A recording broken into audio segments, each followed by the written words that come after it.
අම්මා කියන්නෙම සසරක්.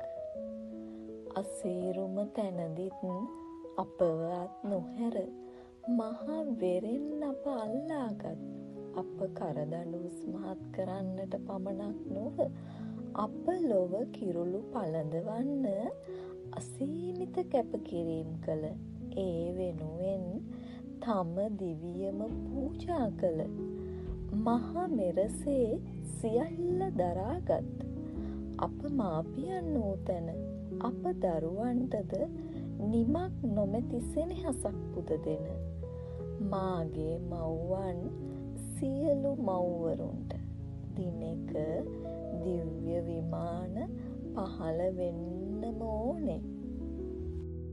මතක මාවතේදී ආයමත් අපි මුණ ගැහෙන්න, මතක් කරලා අපිව ෆලෝ කරන්න.